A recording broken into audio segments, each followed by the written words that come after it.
Bonsoir depuis l'aéroport international de Los Angeles. Aujourd'hui, nous allons prendre le vol de nuit depuis ici jusqu'à Atlanta en Premium Select sur l'un des Airbus A3500-900 phares de Delta. Nous commencerons notre voyage aujourd'hui à l'extérieur du terminal 2 de LAX, venant tout juste d'Arriver de San Francisco avec Alaska Airlines. Si vous n'avez pas vu cette vidéo, cliquez sur le lien en haut à droite ou dans la description.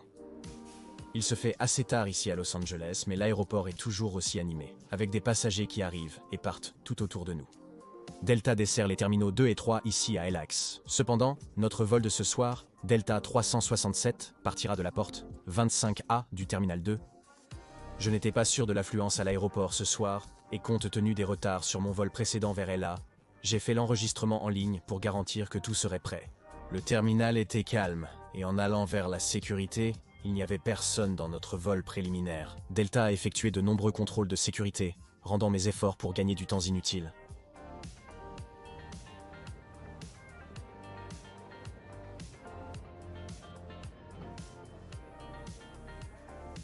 La concourse du Terminal 2 est assez terne lors d'une bonne journée quand il s'agit de passer le temps et le vol tardif n'a pas aidé à ce problème, car la plupart des boutiques avaient déjà fermé pour la nuit.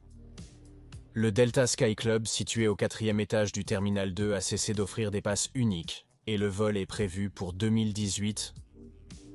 Une note sur notre siège pendant le vol d'aujourd'hui. Ayant acheté un billet Comfort Plus pour mes vols de et vers Atlanta à Austin, je m'attendais à un peu plus d'espace pour les jambes et à quelques extras. Mais ce que nous avons reçu a dépassé mes attentes. Au lieu de cela, Delta exploite leur A350 avec une cabine Premium Select en plus d'une cabine Comfort Plus, qui est nettement plus agréable que Comfort Plus. Je l'ignorais alors, mais nous nous retrouverions dans la cabine Premium Select, une surprise agréable. Les écrans à notre porte affichaient un départ à l'heure de notre vol à 00h40. Il était seulement 22h30, donc j'ai choisi un lieu dans la zone d'attente et me suis installé pour la nuit.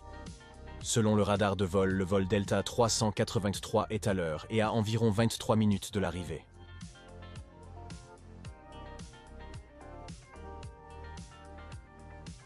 La prochaine heure et demie a été paisible, sans vue sur la rampe. Il n'y avait rien à observer. Heureusement. L'embarquement pour notre vol de 4 heures vers Atlanta a débuté exactement à l'heure prévue. La seule photo que j'ai pu prendre à Los Angeles de notre A350N504DN a été celle-ci juste après avoir scanné notre carte d'embarquement. Mais pas de souci car il y aurait plein d'opportunités de le faire une fois arrivé à Atlanta. Je me suis ensuite dirigé vers la passerelle pour monter dans notre splendide Airbus A350.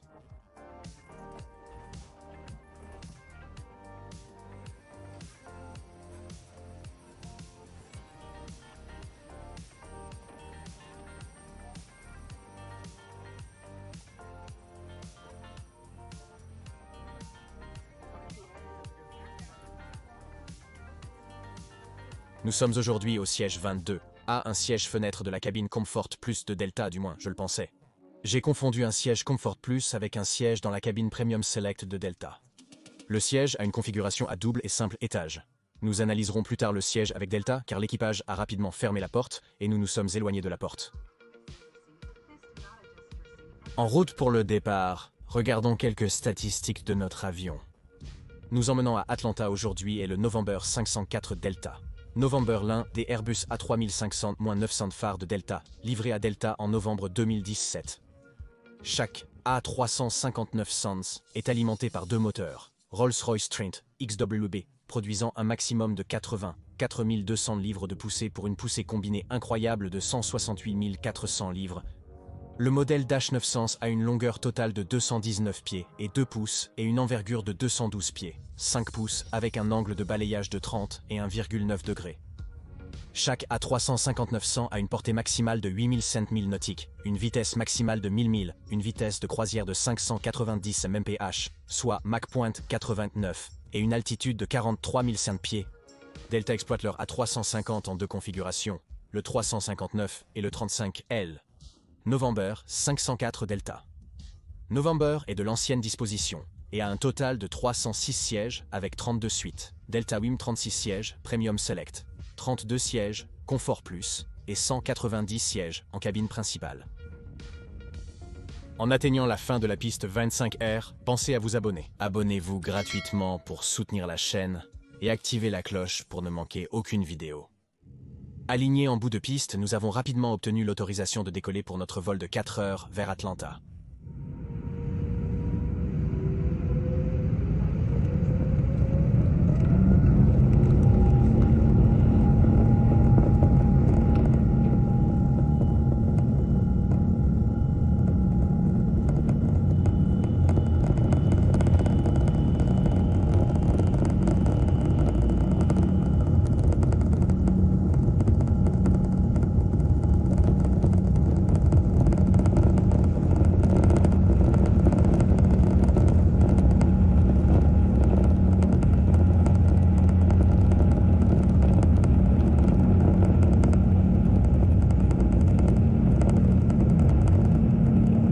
Merci d'avoir regardé, et nous vous verrons dans la prochaine vidéo.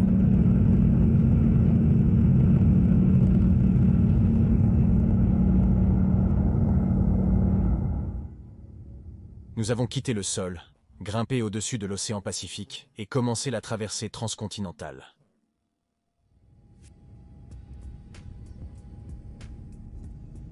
Il est dur de saisir l'échelle réelle de l'immensité des moteurs Tran X2B, et être dans les airs n'aide pas. Pour connaître leur taille, je dois faire des recherches. Le diamètre du ventilateur d'admission atteint un impressionnant 118 pouces, tandis que la largeur du fuselage d'un Boeing 737-800 pèse 148 pouces. Juste 30 pouces de plus que le diamètre d'admission, ce qui est fou.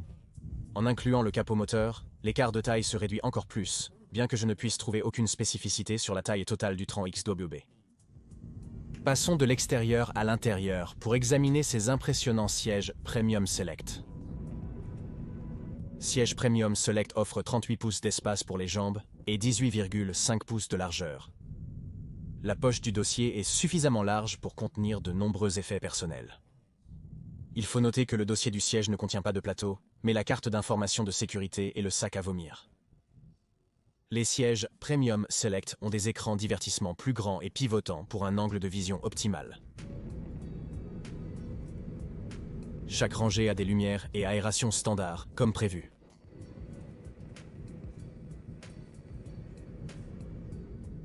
Sous les sièges se trouvent 2 prises et 2 ports USB pour l'alimentation, avec un pour chaque passager. La tablette de notre siège est en fait dans l'accoudoir de la fenêtre, une modification intéressante. Le mécanisme à ressort facilite son utilisation. La tablette elle-même est assez grande, surtout pour une qui est rangée dans un accoudoir.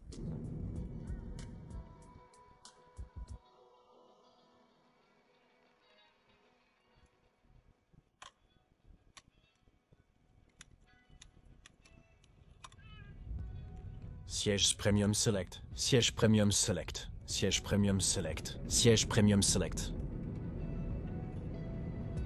L'écran du dossier du siège tactile peut aussi être géré via la télécommande de l'accoudoir central. Les lumières et le bouton d'appel de l'agent de bord peuvent être activés via la télécommande de l'industrie ou cet écran. Il y a aussi un clavier complet à l'arrière pour les messages en vol. Toutefois, le mécanisme de maintien n'est pas efficace, le noyau rétractable ne se rétracte pas totalement et la télécommande se coince rapidement après cela. L'atout majeur de Premium Select, outre l'espace supplémentaire pour les jambes, réside dans la fonctionnalité de chaque siège. Dans chaque siège, l'angle du dossier, l'angle du repose-pied et la longueur du repose-pied peuvent tous être ajustés. Le dossier du siège s'incline largement et avec le repose-pied prolongé, il est aisé de se détendre sur les vols long courriers.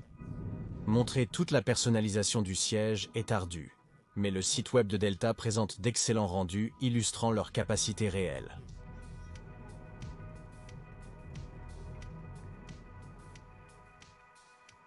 Le divertissement en vol en Premium Select est proposé via les écrans de divertissement de 13,3 pouces à chaque siège. Delta offre une variété de séries et films avec des informations sur votre vol. FlightPath 2D, le tracker de vol inclus, comprend des informations sur l'avion, le lieu de départ et la destination d'arrivée. Le divertissement en Premium Select est offert sur un écran de 13,3 pouces.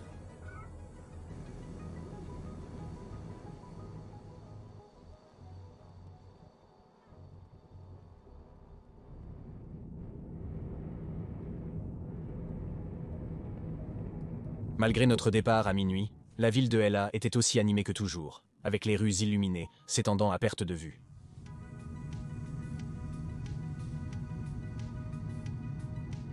Aucune réunion formelle n'a eu lieu du fait de l'horaire et de la durée de notre vol aujourd'hui. Delta a proposé 2 services de collation pour les passagers de Premium Select. La première collation était un choix parmi une grande variété de chips, biscuits et autres. J'ai opté pour un sac de chips, n'ayant pas envie de quelque chose de trop sucré. La plupart des passagers anticipent un second service de collation quelques heures après le premier. Toutefois, le principal service de collation est arrivé juste après le service supplémentaire en Premium Select. Le service principal proposait une variété de poissons rouges, biscuits et boissons. J'ai choisi un coca, servi dans une mignonne petite canette.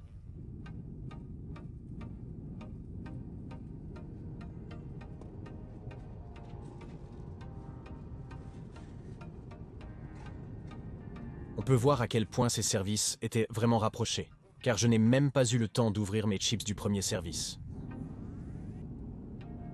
Une autre caractéristique premium dans Premium Select sont les écouteurs offerts par Delta. Delta offre une variété d'options contrairement aux autres services premium, y compris des casques supra-auriculaires avec annulation du bruit et qualité sonore supérieure, au lieu des écouteurs standards offerts sur la plupart des routes. Étaient-ils meilleurs que mes écouteurs ? Absolument pas, mais ils étaient bien meilleurs que ce qui est offert en Comfort Plus ou en cabine principale. Après le service en vol, j'ai décidé de visiter les toilettes de notre A350. Notre avion compte 8 toilettes aujourd'hui. Toutefois, les 2 autres toilettes sont plus accessibles pour les passagers Premium Select. Les toilettes à bord des A350 sont très agréables. Les lavabos peuvent être capricieux, mais on peut ajuster la température de l'eau avec les boutons en haut du robinet.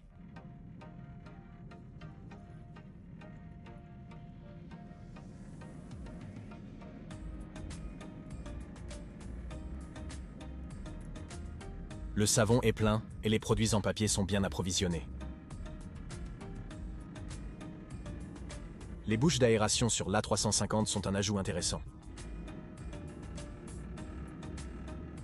L'éclairage de la salle de bain est cool avec des LED dans le miroir, en plus des lumières habituelles. La salle de bain est très propre. C'est l'une des plus belles que j'ai jamais vues dans un avion. Félicitations à Airbus pour sa conception et à Delta pour son entretien.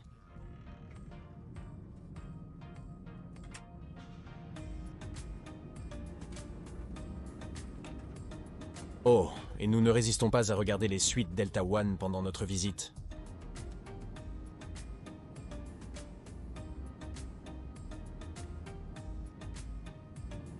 La cabine est toujours sombre lorsque je reviens à notre siège, mais la lumière du soleil levant commence bientôt à percer.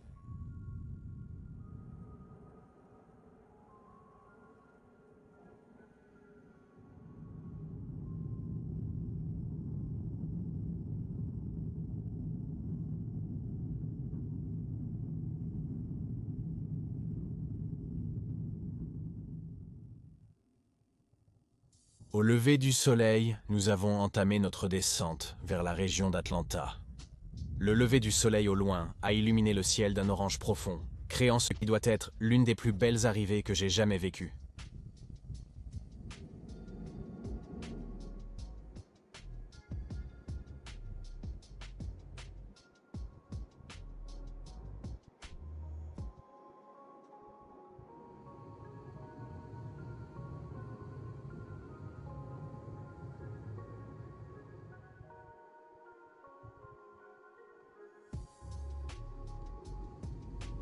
Nous avons amorcé nos derniers virages et notre approche finale vers l'aéroport international Hartsfield-Jackson d'Atlanta.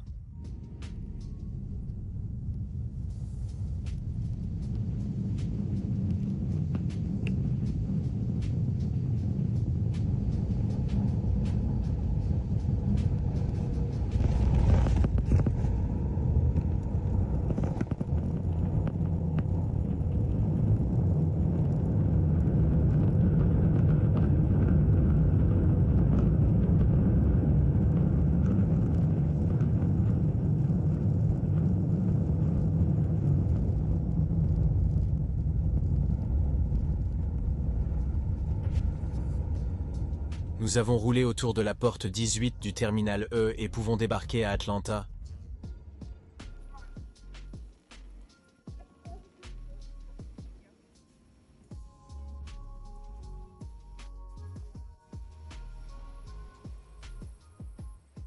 Bien que nous ne pouvions pas voir notre avion à Los Angeles, grâce aux nombreuses fenêtres du terminal E d'Atlanta, nous avons finalement obtenu la vue incroyable tant attendue.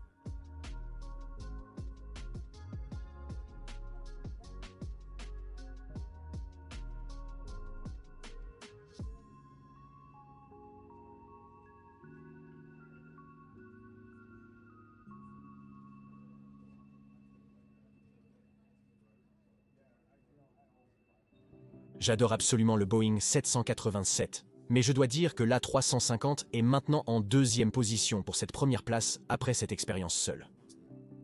Notre vol retour pour Austin décolle de la porte B11, donc nous prenons le train pour changer de terminal. Il est temps de conclure la vidéo d'aujourd'hui. La semaine prochaine, nous poursuivrons notre voyage sur le Texas Eagle d'Amtrak de Temple à Dallas. Assurez-vous d'être là pour la diffusion de cette vidéo. Pour plus de vidéos comme celle-ci, abonnez-vous à la chaîne YouTube d'Amtrak et appuyez sur le bouton d'abonnement ci-dessous. C'est gratuit et soutient vraiment la chaîne. Si la vidéo vous a plu, likez-la.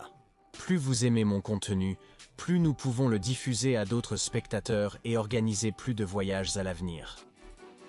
Quoi qu'il en soit, c'est tout pour aujourd'hui. Merci d'avoir volé avec moi, à la prochaine.